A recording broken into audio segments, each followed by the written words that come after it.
Hey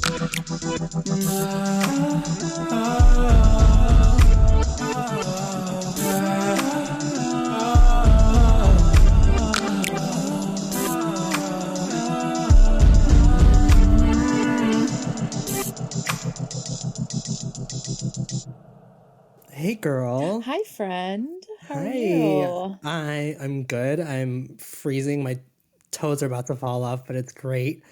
At least we're not getting Um more snow. I know for now. I was kind of hoping it was gonna stick earlier, but it was nice to have the snow falling, and we were putting up all of our Christmas shit earlier. So So you're it was those very nice. people. Oh yeah. Christmas Well, pre-Thanksgiving. we're hosting Thanksgiving next week, obviously, Oh, and my yeah. family's coming, and I have two young nephews, so I wanted them to see like Christmas lights and Okay. something decent. Yeah. But we also got a little tipsy when we were putting the stuff up earlier, and the whole time I was like, God, I hope no one calls me at work. But it worked out. How are you? I'm good. I'm getting ready to leave for Florida for a week, Oh, so that's right. trying to get everything done before I leave. I'm gone for so Yeah. long. Oh, the end of the year is always a mess. Oh, it's gonna be insane. Okay, so what? Do you have any housekeeping? I guess apologies on the delay again. Yeah, yet It's again. sixth season, so this It time was it my was turn. yeah, this time it was Emilio, but hopefully we're good now. Hopefully I that was it know. for the year.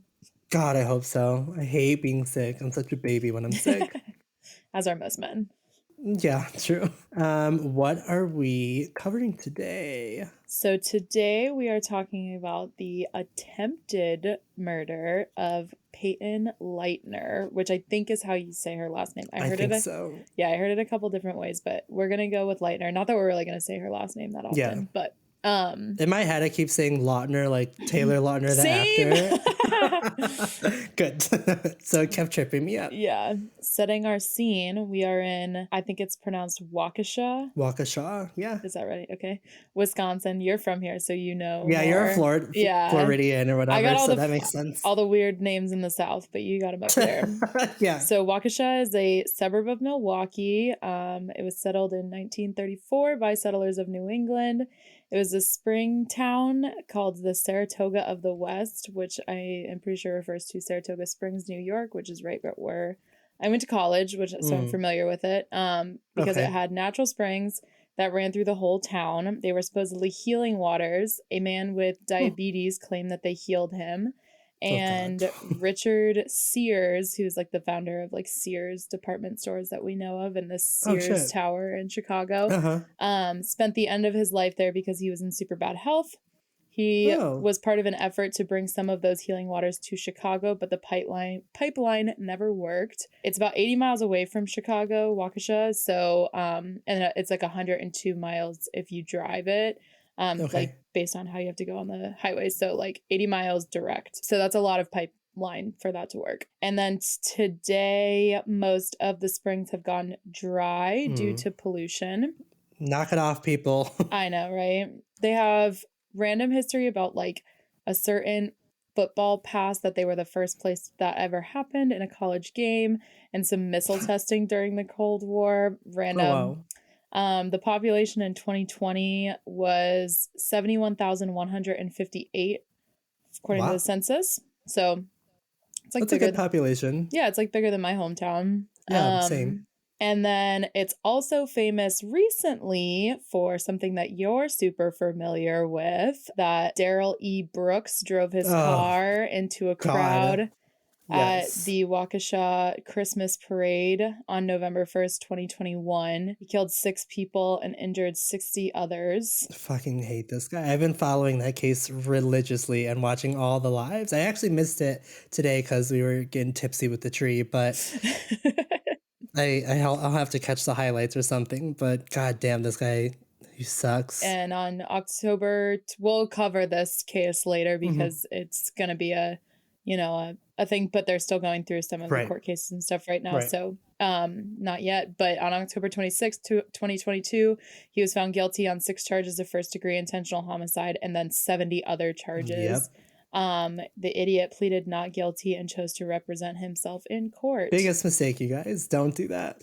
Well, I mean, don't ever end up in prison and don't kill anyone, but don't represent yourself. Don't ever do that. Lawyers are great. Okay, so that's a little background on our scene. So this town has kind of been hit by some tragedy recently. I feel kind of bad for them because it seems like a great place. Slender Man, I don't even know what to call him. He can be we'll call him our muse. Okay. Even though that feels really weird. It does feel weird. Okay, do you want to talk about Slender Man? So for anyone that might not be familiar with Slender Man, I think hopefully we've all seen him online or seen it online in some way or form. The watered down version is he's this really tall mythical guy who wears a black suit, has a completely blank and white face, and sometimes has like tentacles spearing off his back. But for the background of Slender Man, on June 10th, 2009, a comedy website named Something Awful, I guess, was doing a little contest and called for people to take regular pictures, make them look scary by adding a realistic ghost, ghoul, or monster. They also had to write and submit scary stories based off of the artwork that they put together. So, of course, several thousand stories were sent in, but one in particular caught the attention of the internet. Mythical creature called Slender Man. Again, he was a faceless, ghostly figure, and he was created by a guy named Eric Knudsen, I think is how you say it. So Eric is the man behind the creature and said, quote, "It was pretty spontaneous when coming up with the idea. He said he saw some of the stuff others posted in the thread and decided to make something he himself would find super creepy."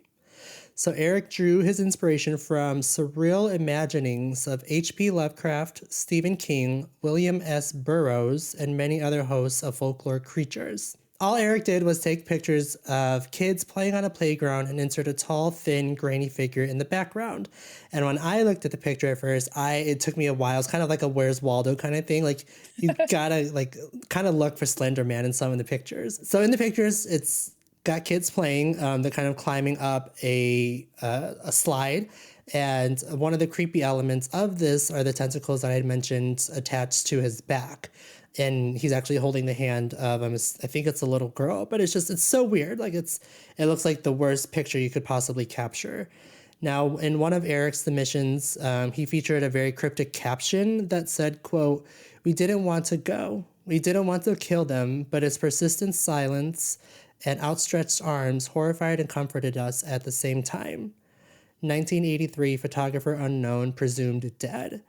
So that really adds like a lot of weird realism to it. And a lot of my research, in looking at the origins of Slender Man, I saw a lot of references to the Blair Witch, just because it gives like that same kind of vibe and everything. Yeah. But like if I had saw that and like a black screen in the movie theater with just text, I would know I'm in for like some good shit. Like that was a good cryptic caption if there's ever one. Yeah, I agree. So the only other thing I wanted to add to that is that once Slender Man was put out to the world, right away, it pretty much started to inspire some other creators out there. And I want to say we're like in the early ages of the internet, kind of, because this is around like 2009-ish. But I think we're most importantly like at the age of YouTube just coming out and all of these message boards and everything. So it's something really new to all of us. So like, of course, if that's our first time seeing it, yeah, we might believe that it's a real thing. So on June 20th, 2009, 10 days after Eric made his posts, a YouTube channel named Marble Hornets was created. On the day that it launched, the channel had one 2-minute video and one 48-second video. They were posted simultaneously, and these videos are actually still up. And most recently, the channel became active again with the video for the first time in 8 years on August 18th, 2022. And it kind of seemed like they just picked up where they left off with the basis of their channel. And in their videos, they're kind of shot in a very similar style to the Blair Witch Project. It's a lot of handheld camera. It's kind of like the first person view. And there's a figure known as the operator in these videos that is seemingly inspired by Slender Man. The account was created by 3 film students from Alabama. And from this, so many other Slender Man inspired videos, video games, and posts started swarming the internet. He was already depicted as a tall, faceless figure who had long arms, wore a dark suit, and sometimes, again, had tentacles on his back. And in so many ways, I feel like Eric just created the perfect vague character for fans to fill in the blanks with their own ideas, especially interpretations. And when it comes to figuring out like what Slender Man did and why he did it, I mean, he is just like the perfect blank canvas for people to go nuts with. And what became very common in the storyline of Slender Man is that he preyed on children and called them into the woods, inviting them to kill in order to be initiated into one of his proxies, which is pretty prevalent in the case we're about to get into. But it's great. It's great. It's something to like talk about at the campfire. I think that's like what I get out of this more than anything. But what a spooky origin. On your point of it being just like the perfect blank canvas, is that there were so many like conflicting stories. So sometimes in the stories about Slender Man, he would eat and kidnap and torture children and kill them, but then sometimes he would save them. And part of the allure for like especially our subjects today was that no one was sure what Slender Man was going to do to someone. Right. And also that he had like all these like weird unknown powers like telepathy and telekinesis and like all this, you know, supernatural stuff. And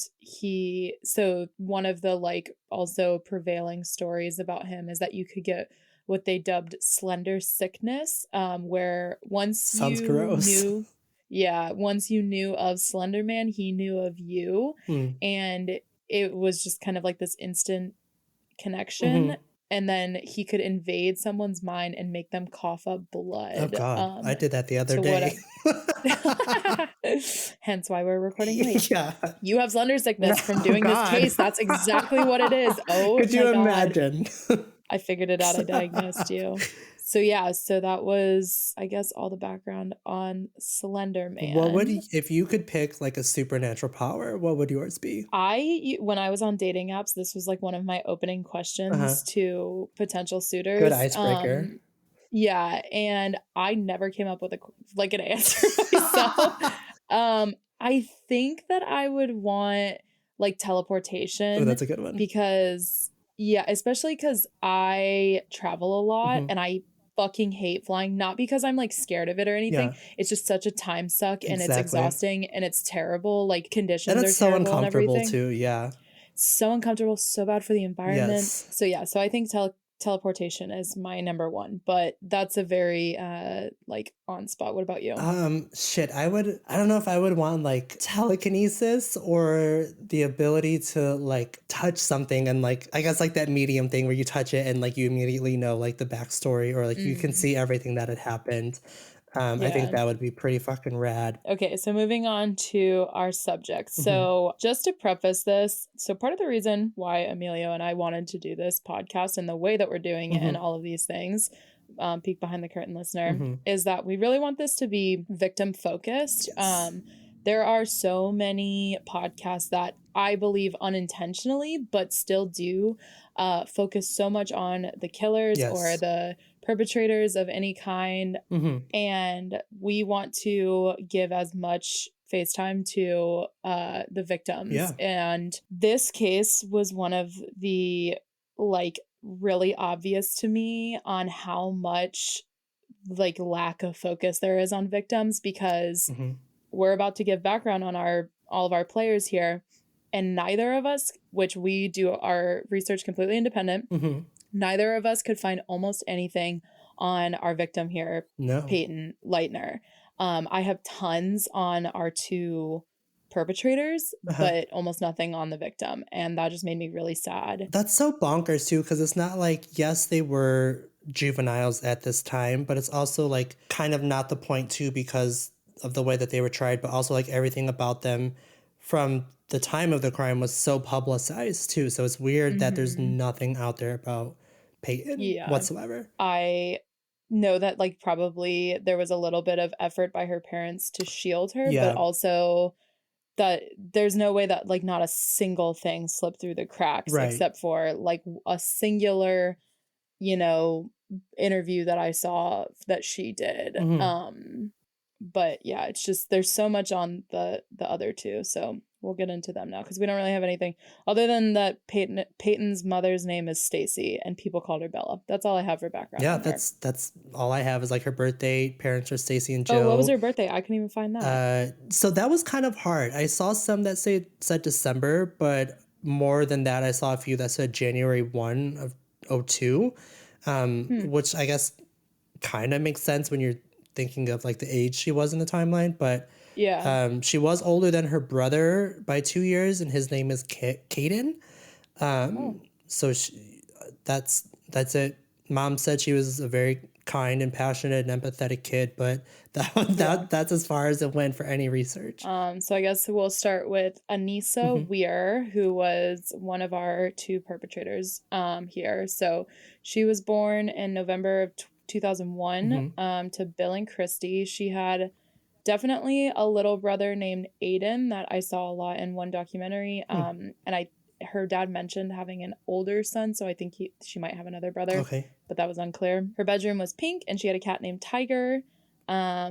She was a bit of a loner. She had a hard time making friends. Often she would break down and cry every few weeks in the middle of class and then stay behind during recess to cry even more because she was so embarrassed.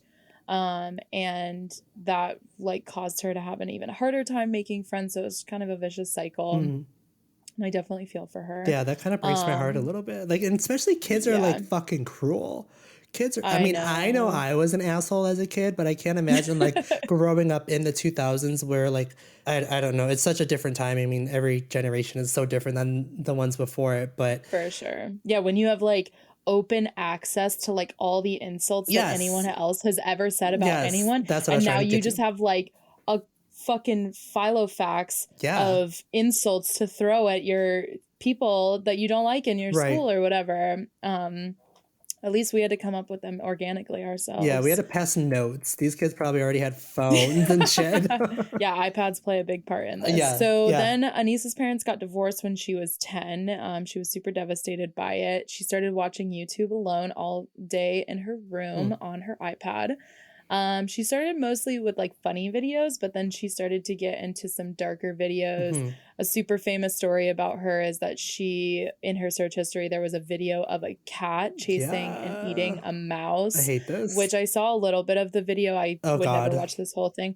Even though I believe that this is the circle of life, I don't think that this should be like videotaped for public consumption kind of thing. But it's a several cat, which are like the giant house cats that look like panthers or cheetahs or whatever, but they are still domestic cats. This one in the video was like a kitten, so he's only like 25 pounds, but still that's way huge. bigger than any domestic cat. But like these cats get to like 60 pounds. Oh shit, they're like a small dog or like a medium what dog. The really fuck? There's no reason for that. That sounds like manufactured. Doesn't sound real. My sister's dog is obsessed with cats, but he's like 90 pounds. And so he terrorizes my 8-pound cat. But I'm always like, the next cat I get, maybe I'll get a several so that Leo and this cat can play because he wants to play with the cats, but he's too big for them.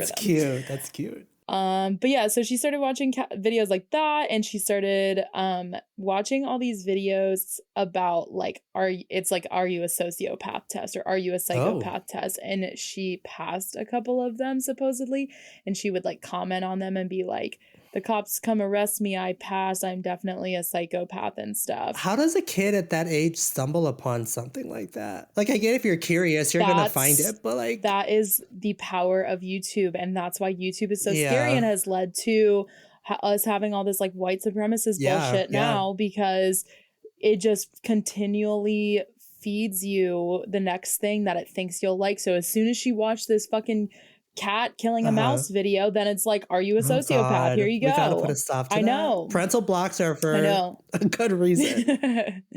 And like, I get with a kid this age, so like this is kind of the age where I started to like dabble in what I would call like the scene kid stuff. Like I wanted to like cut my bangs in that super swooshy thing and dye my hair black, and that's when I started to get interested in tattoos. I did not have my first tattoo at 12. Oh God, I was gonna say.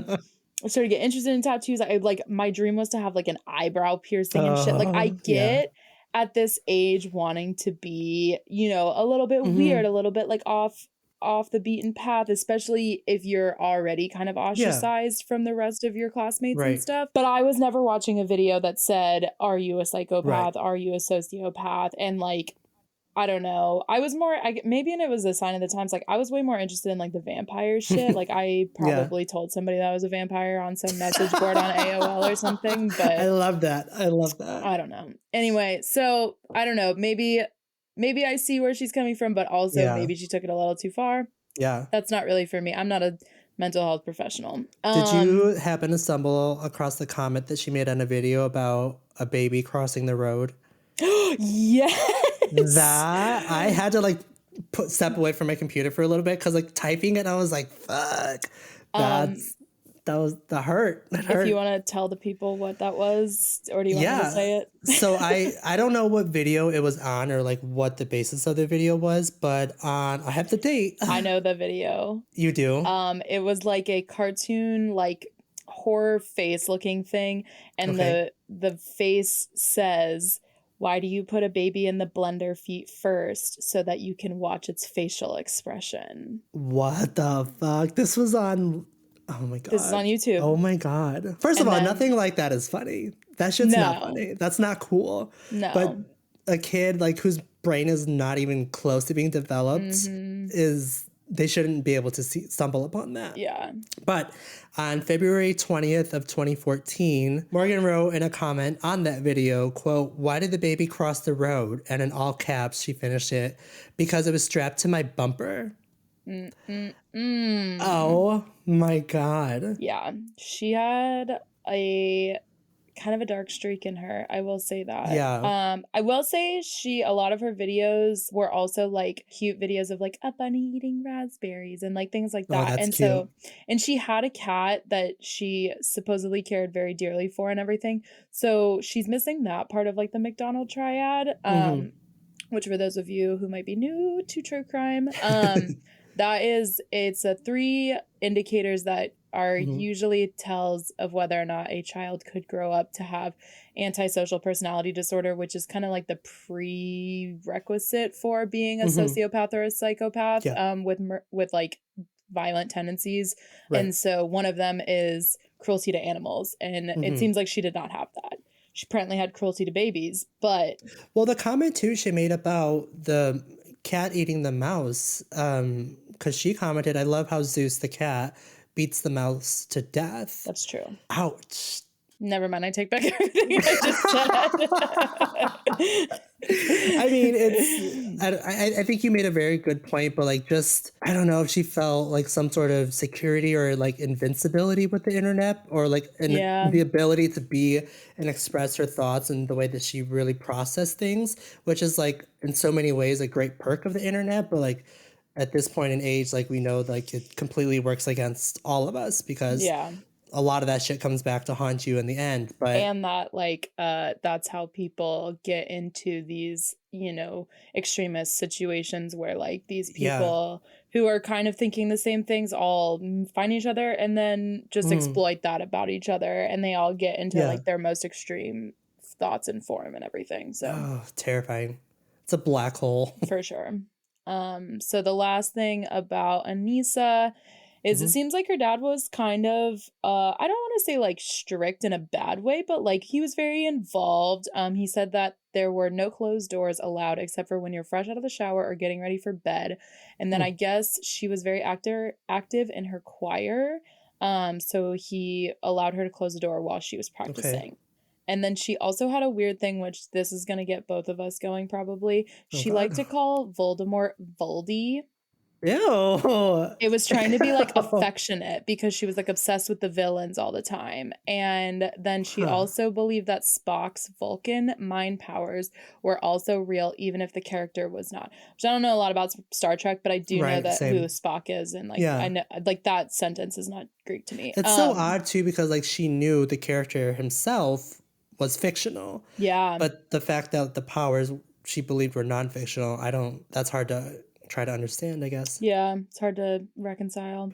So Morgan was born on May 16th, 2002. Her parents are Angie and Matt. I don't know if she has any siblings. I don't know if you found that. She has one little brother. He was significantly younger than her, like maybe like 6 or 8 years. Oh shit, that's a huge age gap. Yeah. I guess to kind of describe Morgan's appearance, she has long blonde hair, glasses that are kind of a thicker black frame. She too was kind of a recluse in school. She didn't really have a whole lot of friends. I know that when she befriended Payton, they were both like really, really good friends at a very early age. Apparently, Morgan was not planned by her parents. They were married, Same. but they were they were married, but they weren't sure if they wanted to have children yet because her father, Matt, was diagnosed with schizophrenia, and he was worried about passing that on to his daughter or his potential children. Which is a fair and good point, and I guess a good enough reason to maybe not have kids. Absolutely, and I wish more people would take that consideration, actually. So as early as age 3, Morgan reported having hallucinations. She reported seeing ghosts, and it took her quite a bit of time to figure out that she was the only one seeing them. She said that she could feel the ghosts biting her, but she also said that they were friendly. Her parents reportedly kind of dismissed her. The mom claims that she thought that it was just like normal child behavior because children do things like that. If they don't want to go to sleep or something like that, which I probably did stuff like that too. So I don't fault her for that. But then Morgan learned to keep her hallucinations to herself because she wanted to keep her friends. She said that later, after she was diagnosed and she started doing a lot of intensive therapy, she reported that she was afraid of her hallucinations going away because they were her only friends. That's sad. Yeah. That hurts my heart. But her mom said that she never cared what people thought about her. She also had a super cute black and white cat, and she loved to make up her own songs on her mini baby grand piano. Cute. But there was another sign that, this is a super famous story of her as well, that when she was watching Bambi for the first time, she had virtually no empathy. She was more worried about Bambi getting away than she was sad for his loss. And this is a major symptom of schizophrenia. It's rare, though, for children to receive a diagnosis of schizophrenia. Typically, things like this don't emerge even until your mid to late 20s. Right. But, you know, when you have a history, like a family history like this, sometimes also, again, some of these symptoms can just be played off as normal childhood things, right? Like a lot of us had imaginary friends. A lot of us had... you know, we thought we saw ghosts or whatever, but that doesn't mean that we're schizophrenic. And then also she believed in Santa until she was 11. And her mom said that she didn't want to tell her that Santa wasn't real because, quote, who is in a hurry for their child to grow up? True. I think I believed in Santa for quite some time. I don't think it was that late, but I definitely wanted to like allow myself to like keep that magic, but I fucking love Christmas. I do too. But I had asshole cousins. So my biggest bully was my cousin, who ironically now is one of my best friends. I love him and we spend a lot of time together, but he was a fucking asshole as a kid and he knows it. And he like made me watch Jaws for the first time at like 5 years old. Like, damn. Yeah. And we live in a beach town. That's awesome. And he probably told me that Santa wasn't real, like as soon as he found out. But what a jerk. So I don't know exactly when I stopped believing in Santa, but I'm sure that it was actually too early. I remember I went so far as one Christmas, I always wrote a letter to Santa, and I was like, I set out a disposable camera. I was like, I want you to take a picture of yourself and the reindeers. Like I wanted to know, and like I could never stay up late enough to like see Santa. For sure. But I was determined. Still waiting on that picture, Santa. Okay, so Morgan and Peyton's friendship. So I had one article or one source that said they met in kindergarten. One says that they met in 4th grade, and then Morgan's mom on the documentary said that they met in kindergarten, but they became best friends in 4th grade. So both of my other sources were correct. Makes sense. Yeah, Morgan struggled to make friends, like you said earlier. So Payton thought that everyone should have at least one friend, and so she went over and sat with her because she was by herself. Which is so sweet. That's so nice of a young kid to do, and to also like think like that also so early on. Absolutely. It shows you just like how good of a heart that Payton had. Yeah. She considered Morgan her best friend and vice versa. And she said that Morgan was really funny and had a great imagination, and she was really great at drawing. They bonded over Harry Potter, cats, and costumes, and they loved to play pretend and dress up. And that line just like also reminded me just how young they are. Like, when did you stop playing dress up? I don't know, but I feel like I was really young.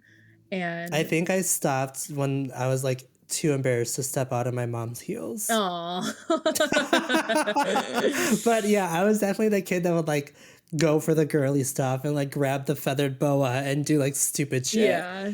So once they're actually in, I believe it's 6th grade, they were Payton 6th says graders that, at Horning Middle School. Okay. Payton says that she started to notice changes with Morgan. She said that Morgan started talking about this fictional character who is now Slender Man.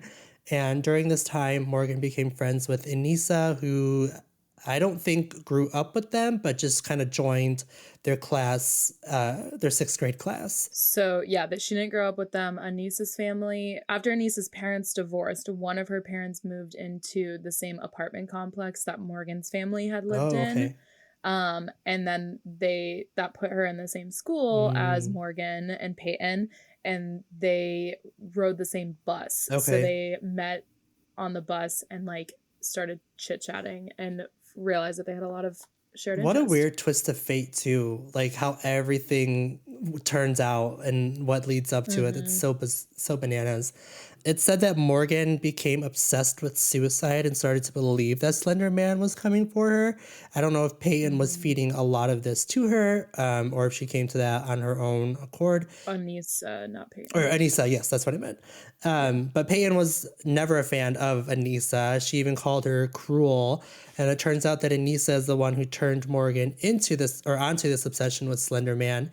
Payton was never interested in it at all, but said she went along with it to be supportive of Morgan. She also learned to tolerate Anissa whenever she's around because she didn't want to lose her friendship with Morgan, which is like, damn, she's clearly like a ride or die, and she enjoyed her friendship with Morgan, which is like super disappointing. And so like mature of her to be like, oh, well, I really care about her, but we're having this sort of like dissonance, and I need to figure out how to overcome it. I don't know that I would have like thought that. I for sure would not have. And if someone wanted to stop being my friend or was like being a little asshole, I'd be like, okay, bye. Like I'm like that now. Like I don't have the time or energy for you, but like also I was a dick as a kid. I was so mean. That was me. And I guess to kind of real quick backtrack to Payton and Morgan's friendship, when they would hang out a lot, they played outside a lot. They had a lot of sleepovers and did like typical things of girls their age. And one thing that I kind of wanted to point out is that when they would have these sleepovers, Payton said that Morgan always wanted to stay up super late. I guess put a pin in that for later.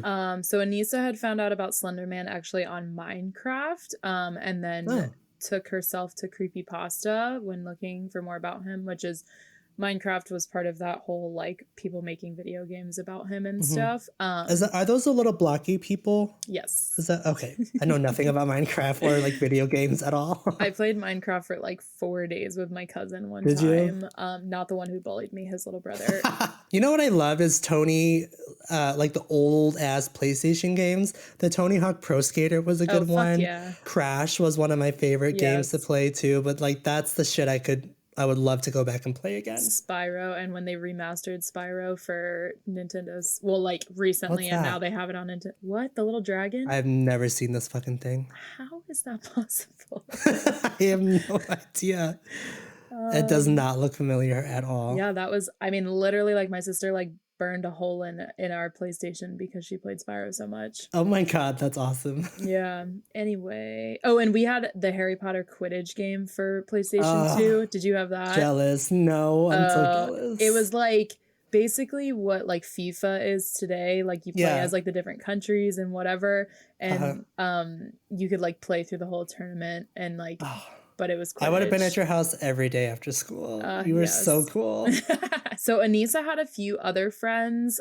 Most of them were online, which is fine, but they all were like friends because of Slender Man. Like they were all really obsessed with him. But those other friends were not sure whether or not Slender Man was real because they were all, you know, like relatively young as well. Yeah. So when she met Morgan and Morgan immediately believed in Slender Man, it like Anissa just kind of like abandoned all of her other friendships and focused solely on Morgan. And so they became kind of each other's like whole world because Morgan's only other friend, Payton, didn't really believe, and Anissa's only other friends weren't in person anyway and didn't believe also. So they just became, you know, like so intertwined with each other. Immediately after Anissa told Morgan about Slender Man, Morgan was like, oh my gosh, I think I saw him recently. Oh, and Morgan did not know about her father's schizophrenia, so she didn't realize that she was having hallucinations at this point. Damn. Their parents were aware of Slender Man, but they just assumed that it was harmless. And they, you know, had, especially Morgan's mom was really interested in like horror things as well when she was younger, that she just assumed that it was the same kind of thing. Morgan claimed at one point that she had telepathic abilities and she used them to communicate with Slender Man. She started having visions of him, dreaming about him, and she said that Slender Man had told them they needed to prove themselves loyal, and if not, he would hurt their families. Yikes. Morgan also was telling Payton about these visions and telepathic encounters with Slender Man. But again, Payton was scared. She didn't believe them. And she kind of believed it at first. And the more Morgan and Anissa like hounded her about it, she backed off more about her beliefs. Like the more they intensely believed it, the less she believed it. And so she even had her mom tell Morgan that she was afraid and they were like scaring her, and Morgan just wouldn't back off about it. So in December of 2013, Morgan and Anissa decided that they had to murder someone and settled on Payton. And it took them 5 months to plan it. They were putting it off as long as possible because they didn't want to, but they knew that they had to, according to their folie à, and they were becoming more devoted to Slender Man throughout these 5 months, which brings us to May 30th, 2014.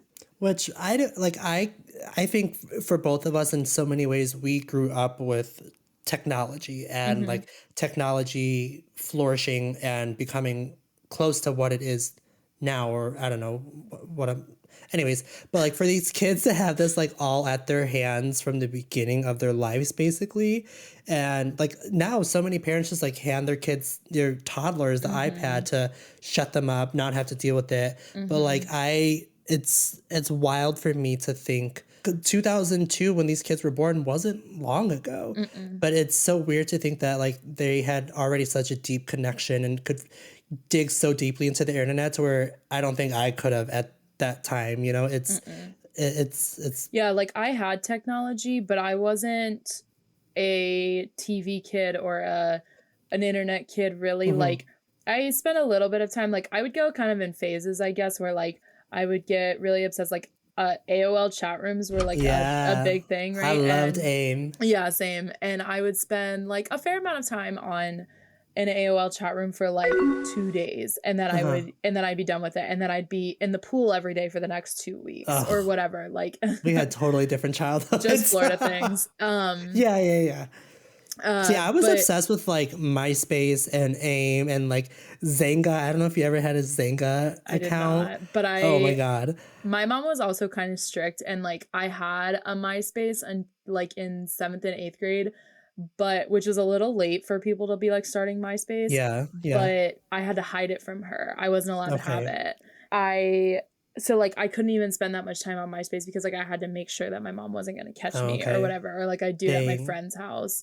I was openly allowed to have like AOL and like AIM because you had to like know people, right? Like you had to like know their screen name in order to start talking to them. Right.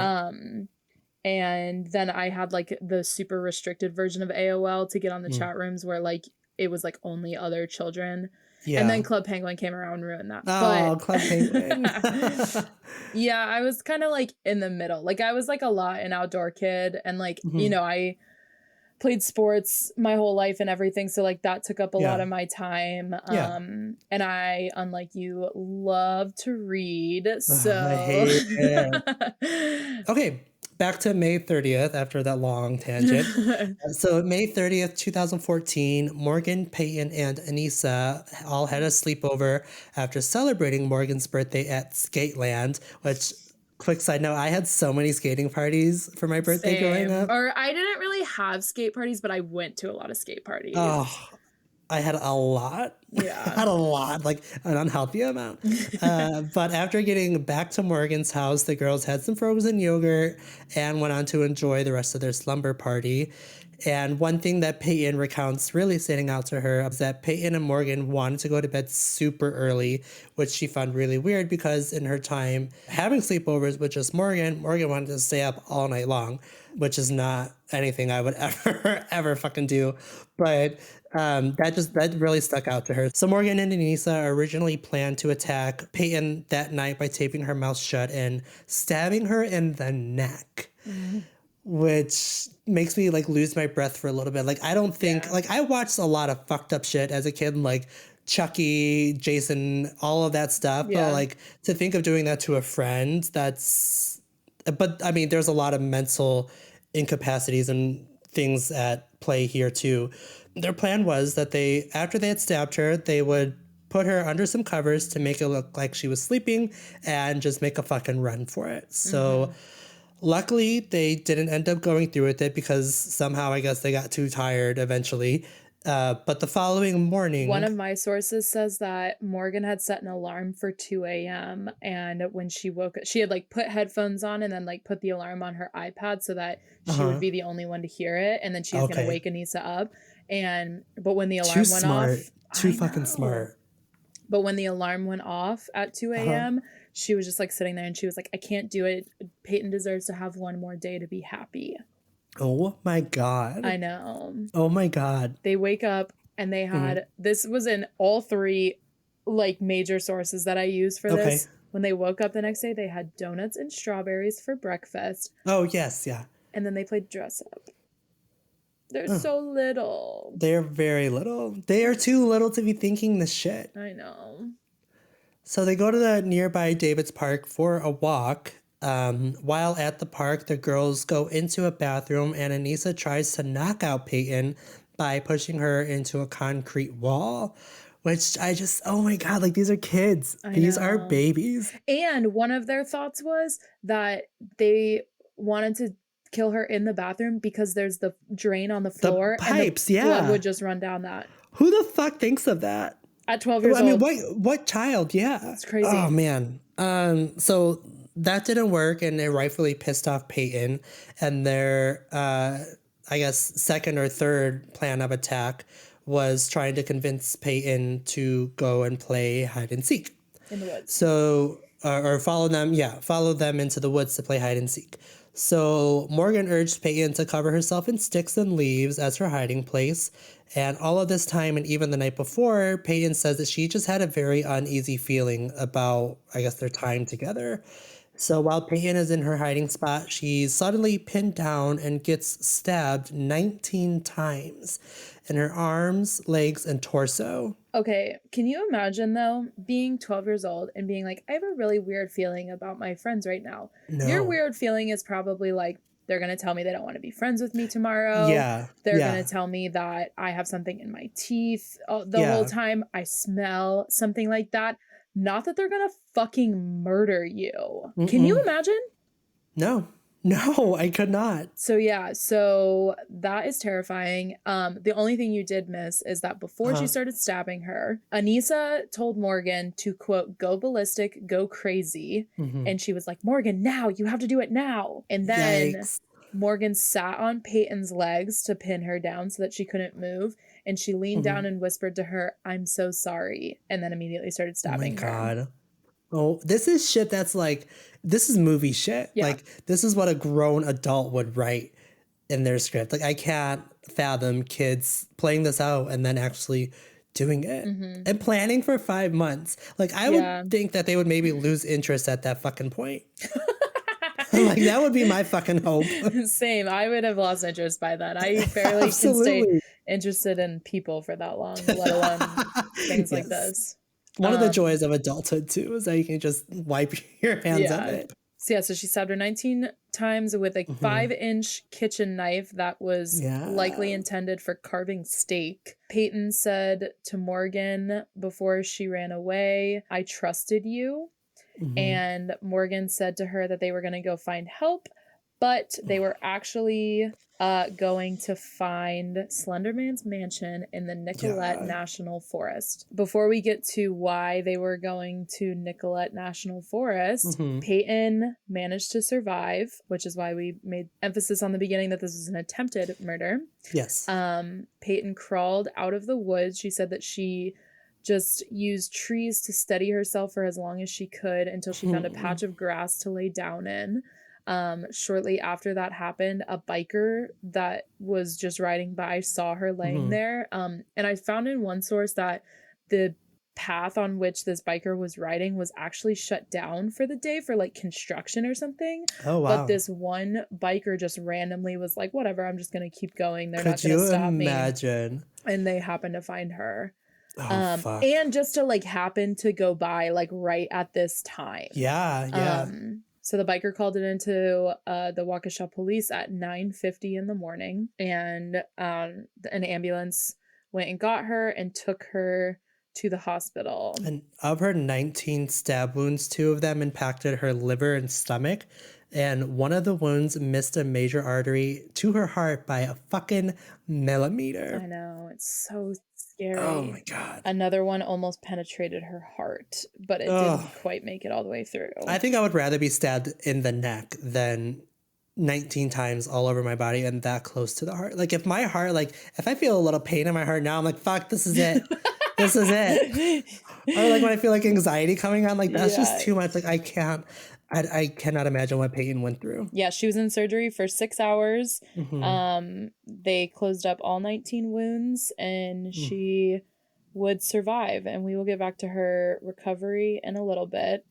So shortly after Payton was found and taken to the hospital, Morgan and Anissa were found walking along I-94 in Wisconsin. They thought that they were going to walk all the way to, I guess the full name of it is Chequamegon Nicollet National Park. I'm butchering that. I think it's like a Native American thing, because there's a lot of for those of you who don't live in Illinois or Wisconsin, there's a lot of Native American things, or like things that are named after Native American tribes or people in this area, because this was a heavily populated by Native Americans area. If you drove from Waukesha to Nicollet National Park, it would be about 4.5 hours in the car. Damn. If you walked it, it would be 4 days without any rest whatsoever. Fuck. And they thought they were going to walk that shit by themselves. Oh my God. See, that's the bizarre thing too, is like they can conjure up this plan to kill somebody, but they can't look or understand like the distance and the commitment that it would actually take. I know your iPad has maps on it. Throw that shit in maps. Right? Figured out. Because they walked for like, I heard, or well, I read that they walked for 5 hours. Really? Yeah, they walked very fucking far. And the only reason that they were, well, not the only reason, but they were found by a cop who was driving in that direction of I-94. And he recognized them from, I guess, the pictures that were included in the bolo that was put out for them. But like, fuck, like Christian always says to me that I need to better my social awareness and be alert of what's going on around me. I cannot, like, to be driving and be like, oh, fuck, those are those fucking kids. Like, they also were caught on a security tape going into a Walmart to get the blood out of their shirts, which is so crazy. I honestly, when I first heard that, when they were like, yeah, they were in a Walmart, I was like, oh my God, did they steal shit too? I thought maybe they were going to like steal shit. And also, for those of you who don't know, May 31st in Wisconsin or Chicago, beautiful weather. So if you are going to walk 4 days, this is a good time to do it. After they were after they were saved because they're 12, they were taken to police station in Waukesha to start like the interview process. So first of all, they never gave the same story. I guess this was more from Anissa's, but this part was the only thing that was like consistent. That they said by killing Payton, they'd be able to prove that Slenderman was real and they would become his proxies, minions, or servants. Wild. You could only become that by killing someone, and it would allow them to live in his mansion, which was in Nicollet National Forest, and basically they would serve him for the rest of their lives as his minions, proxies. And what the hell, like, what are these alleged proxies? I mean, they don't fucking exist. What would they get out of this? Was it like eternal life? Were they gonna get family riches or some shit? Like, what is the perk? The only thing that I can think of, and this was never really explained, I don't know that they really asked Anissa or Morgan this. If they did, it was not in any of the sources that I found. But the only thing that I can think of is Anissa especially really hated her life at this point. She was really struggling with her parents' divorce and everything, that she was thinking that she would be like, quote, saved by Slender Man. And so I think that maybe she thought that by becoming his proxy, she would live more of the kind of life that she thought she should be living. That sucks. Yeah, which is such a sad thing for like a 12-year-old to be that unhappy with their life. Yeah. And like I said, like it seemed like her dad was really involved, but divorce is hard on anybody. So maybe she was a bit dramatic about how bad her life really was. But I don't know. That's the only thing that I can think of, that like this whole proxy thing. But yeah, it seems like for a lot of other people, maybe being his proxy wouldn't be a great thing. I don't know. Morgan seemed to have a happy life. These poor kids. But she was scared of Slenderman. I know that. She thought that by killing Payton, she was going to save her family. So I guess their like reasoning for wanting to be his proxies were a little different. In Anissa's interview, she also compared her and Morgan to lionesses lying in wait, which is a little creepy when you think about that video of the several cat killing the mouse. Yeah. And then she said that she turned her back on the stabbing while it was happening. Morgan, on the other hand, said that the stabbing didn't feel like anything, quote, it felt like air. She later asked she had a male, like interrogator, I guess, an interviewer. And she asked him if she was going to rot and die in jail. The officer asked her if she had ever met Slender Man, and she said, not exactly. He later testified in court that during her interview, she had no remorse or any emotion at all. And she, during the interview, basically didn't try to take any of the responsibility. She really tried to distance herself. She does, like, I understand that there's a lot at play here. Especially, like we said, their brains aren't developed. One of them has schizophrenia that's undiagnosed. But she does so many things during her interrogation or interview when she's left alone, like singing and dancing, looking off to the side, talking to someone or something that isn't there. And she, like, I thought after watching the 2 straight hours of her interrogation that despite what happened, she looked like completely calm. Like she wasn't antsy. She wasn't, like there were a few times where she got frustrated with the detective and the questioning because he was being a little bit repetitive. But it's very surprising to me that when we look at people like Jodi Arias, who wasn't she like doing fucking yoga in the interrogation room and dancing and singing and like she doesn't have schizophrenia or any, I don't think she was diagnosed with any form of mental illness, but like, it's just, why is that a weird, like common thing that they do? Maybe it's like a total sense of isolation and that's like the bizarre thing your body does. I don't know. It's her video was just it was unsettling in a lot of ways. It was very unsettling. It was very indicative to me of just how severe her mental illness was. Yeah. So it took Payton months to recover from her injuries. After 6 hours of surgery, she was in the hospital for 7 days. For most of that, she had an intubation tube in her lungs because she couldn't breathe on her own, and she had to use a whiteboard to communicate for most of that time. That's so scary. Shortly after her release from the hospital, she was too scared to sleep alone for a while. She slept with her mom like every night for a good amount of time. Initially, according to Wisconsin law, I think it's because of the crime. I never did find clarification on this, of why this is.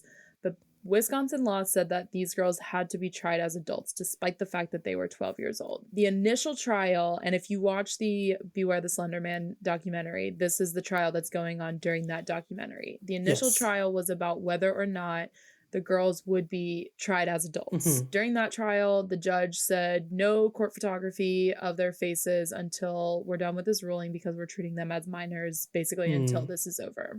At that trial, Anissa's lawyer testified that Anissa said Morgan should go to jail for the rest of her life, and Anissa should go as well, but not for as long because she didn't actually stab her. She just stood there and watched. Which this is the time when I started to get, like, at first I was like, this is just like crazy kids, but this is when I really was like, there's something weird going on with Anissa. Yeah. One of the child psychologists who testified mentioned that that Morgan referred to one of her classmates as a Pegasus. Another one of the professionals asked Morgan what if Slender Man wasn't real, and she couldn't even fathom that idea. She could not even respond to the question. Which just goes to show you, I mean, that's a common question, right? Like, what if? Yeah. And for her just to not even be able to like respond to that just shows you how severely ill she was. And then one of the correctional officers that was seeing over Morgan testified that she refused to pick up papers in her cell because it, quote, made it feel less empty. Oh, shit. Another one of the child psychologists in the documentary, it wasn't during the trial, this was after, she posits that if the friend group had been more like 8 girls, this probably wouldn't happen because they would have had more people to talk to about it, and likely one of them would have, you know, made some comment that helped them understand that it wasn't real. Maybe not Morgan, because again, she has this underlying mental health issue that creates hallucinations. Yeah. But it would have at least given her pause enough to maybe seek help, is like kind of the hope, I guess, there. And definitely wouldn't have been egged on so much by Anissa if there had been other people involved. I just think that was really interesting. Yeah, and like in part when we look back at their planning of everything, like they were very secretive in the way that they communicated about it. They had code words for certain things that meant certain things to part of the plan. But like a lot of their communication or back and forth on the plan of everything was they were doing it through email, and one of them was instructing the other to delete your email, to delete everything. They can't find it. But it's so weird that it was all of this came from 2 of them. Morgan's mom said that it was impossible for Morgan to have come up with this plan on her own. And I kind of agree with that, but also, I don't know, she was pretty sick. Right. She was really left to like her own vices too, like so she could do and find whatever the fuck she wanted on the internet. Yeah. And then Morgan's mom also made a comment about how kids don't know where to draw the line between fantasy and reality. And that is so true, except for that there is just so much more at play here than just being a kid. Absolutely. Yep. But during the documentary as well, Morgan's dad was crying. They like had the camera right on him, and he just had tears streaming down his face. He felt so guilty about basically giving, or like what he thought was giving his daughter schizophrenia. I cannot imagine. I guess like Morgan's mom would call her in jail because before, like during this trial that they were figuring out whether or not they were going to be tried as adults for the murder, they were in a juvenile correctional facility. And while she was in there, she was in a cell by herself, and she would talk to her mom, and her mom would be like, oh, what are you going to watch on TV tonight? Just trying to like act normal. And Morgan would say, I don't know, it depends on whose turn it is to decide tonight. Oh. Yeah. I wouldn't sleep. If my kids said that, I wouldn't be able to sleep. Apparently people were calling them their house and telling them they were going to burn in hell. And all this time, Morgan still talked about Payton, still talked about how much she loved her, and talked about her like they were still friends. And also, one of the correctional officers said that she acted like she was a cat, but not just like playing pretend, like legitimately thought she was a cat. It's so scary what the brain can do to itself. Yeah. Early in 2017, that case came to a close and the judge ruled that they would be tried in adult court. In 2017, eventually, later in 2017, Anissa pled guilty to attempted second-degree intentional homicide.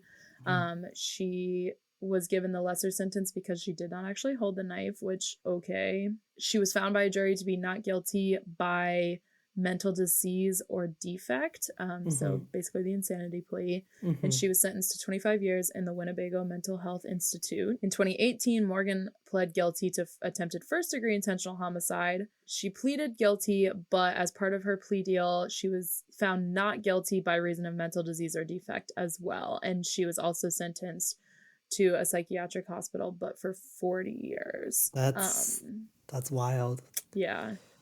In 2020, a state appeals court upheld the sentence. In 2021, in March, Anissa wrote a letter requesting the court for release from the mental health institute that she had been in for more than 3 years.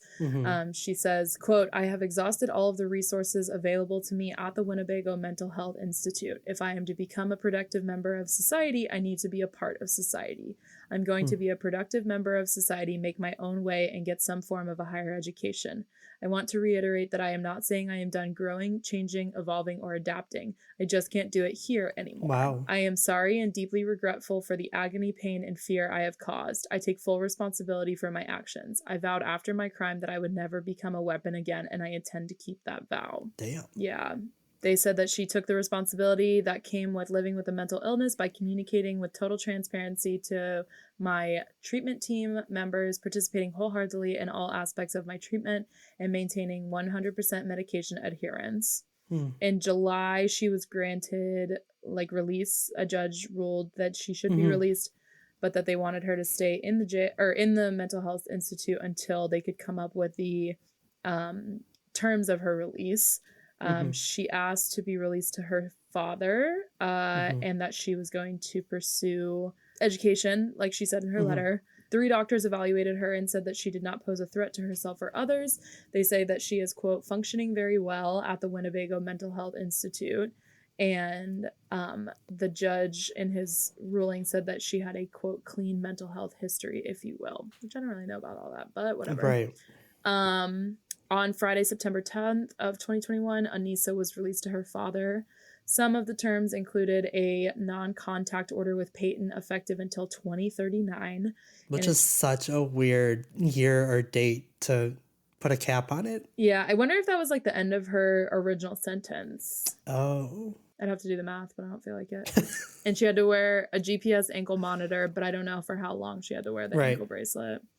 And then on Monday, September 13th, 2021, so 3 days later, Payton's family spokesperson told ABC News that they were disappointed and, quote, "wish she would have served a longer sentence, but the family had, quote, mentally prepared for this day for a long time." Barely 4 years is shit. That's nothing. I think that they should have been tried as kids. I don't think they should have been tried as adults. 12 years old is way too young. Yeah. But so I guess maybe my hope is that they had been, instead of spending that time in the juvenile corrections facility and then going to the mental health later, they would have skipped that whole first trial of having to figure out whether they were going to be tried as adults or not. Yeah. And just gone straight into the mental health institute.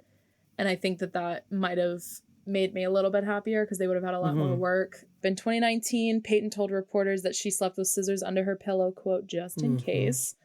She had a hard time making friends and trusting new people.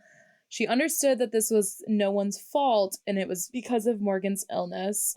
She thinks that they deserved to be tried in adult court because it was, quote, "an adult crime." If they had stolen a candy bar, that's a child's crime, but attempted murder is an adult crime, which I see where she's coming from. She's still being so clear-minded about everything. I know. Which is like very impressive to me. Like I would be like, fuck them, throw the book at them. Like they tried to kill me. Yeah. Like I don't give a shit about them. She said she never wanted to see either girl again and that it was, quote, probably unforgivable, which I thought probably was an interesting choice there. Yeah. She didn't think that Morgan would ever be let out. If she did, she would go straight back to jail if she ever came near Payton. I'm sure that was part of their original sentencing, was like a non-contact order. And then she said, quote, I would probably initially thank her. I would say, just because of what she did, I have the life I have now. I really, really like it, and I have a plan. I didn't have a plan when I was 12, and now I do because of everything that I went through. Well, what fucking 12-year-old has a plan? Thank you. Yeah. I you don't owe that to them. I kind of, like, I thought I wanted to go to med school when I was 12, but, like, that's such a normal thing for a 12-year-old to maybe think, right? Like, well, especially with like Grey's Anatomy and shit around, like it's molding some decisions for you in a lot of ways. For sure. Yeah, I think that just comes with age. I don't think that's I think thanking her is just a little bit. It's a bit much, Payton. Yeah, but at that time she was planning on working in medicine, likely because of what happened to her. As of September of 2021, Payton was a sophomore in college. She started in the fall of 2020 and was doing well, according to spokesperson Steve Lyons, that we talked about earlier. She was, quote, hoping to put everything behind her and live life normally. And back to something we touched on in the Princess Diana video, Princess Di, whatever. Episode? Yeah, I can speak. One of the reporters of one of these articles that I read about, like, kind of where they are today, his name is Azi Paybara, called a number that he found that was listed for Payton and like asked for a comment on about her getting out, which, like, I think is so bold. Tasteless. Yeah. Leave her the fuck alone. I found a not great source, but there is a source there that says that Morgan had filed a similar petition to be released in June of 2022, but she withdrew it by August. Sort of like inspired by Anissa's Interesting release. that she withdrew it. Yeah. The woods where the stabbing occurred have been cleared. Oh, no. Yeah, I don't know if like a subdivision or something's going in there, but... Ugh. Leave the trees alone. Yeah, I know. And then also super, just kind of, I was looking to see kind of like if maybe Payton had a Instagram or something just to be kind of like public and be like, hey, I'm here or whatever. Yeah. I didn't find anything for Payton, but I did find an Instagram account called Anissa Supporter that had 69 posts, 178 followers, following 48 people. And their first post was on March 1st, 2016 with the caption, "She's so adorable." People commented on those pictures saying things like, "Aw, she almost killed her best friend. So cute, SMH." And like people were commenting as recently as 3 weeks ago. What the hell? On some of the... Oh no, just kidding. There was a comment on today, November 15th, 2022. Like people, I guess, went back and found it. But the girl, I'm pretty sure it was a girl running this account, was obviously like very sick. And I feel like this is just so indicative of like this being just like a more common than we think it is in our society, because she's posting pictures of Anissa saying she's so adorable, blah, blah, blah. Yeah. One of them said, "Anissa is my friend. Don't you ever talk shit about her. We support you, Anissa. I will always support you." Whether or not they were actually friends, who knows? But yeah. Then she had another picture of like a guy being like, huh? And she said, quote, "My face when people portray Anissa to be a monster. I hate it. Anissa is a sweet, caring person." And then on March 13th, 2016, they posted a picture of their Twitter, and the pinned tweet to the top was, "I hate when celebs don't tweet back like you don't like us. Hashtag fuck's sake. Hashtag celebs these days. Hashtag not cool." And cool is spelled with a K.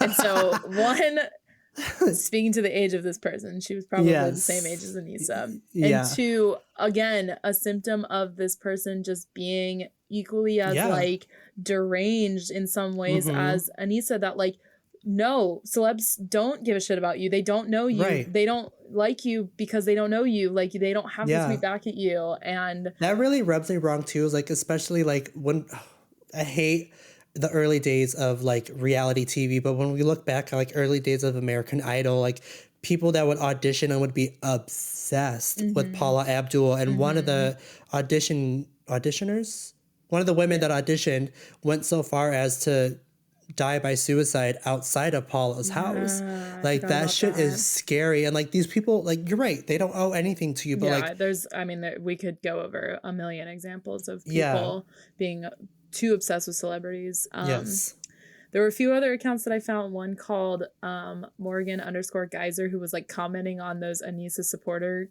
posts saying that she was Morgan.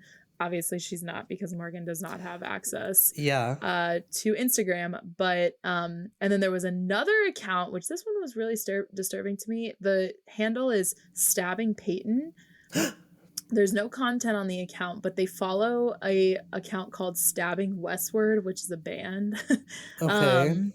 But yeah, like I thought that was really scary that That is the scary. handle is Stabbing Payton. Like that's again glorifying the perpetrators and not supporting the victims. Like it's so scary. I don't like any of that. Yeah. So that was what I spent when I wasn't working today. That was what I was doing.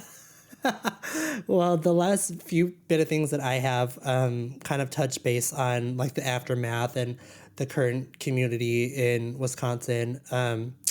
But the Tuesday following the attack, Eric, the creator of Slender Man, apologized to the families that were affected, which, I mean, that in itself is not enough, but like he also really had no play in this crime, I think. Sure. The Waukesha School District blocked Creepypasta, which is... It should have been done already, I think. My school had a very tight lid on what we could access on the shared computers. Yeah. June 13th through 14th, which I think this is actually pretty cool, the Creepypasta community held a 24-hour live stream to raise money for Payton. And on August 12th, Wisconsin Governor Scott Walker issued a Purple Hearts for Healing Day to be held on the 13th, where attendees would wear purple to honor Payton and the strength and determination she exhibited during her recovery. So that still stands and goes on every year. Wow. Is August the 8th month? Yes. August.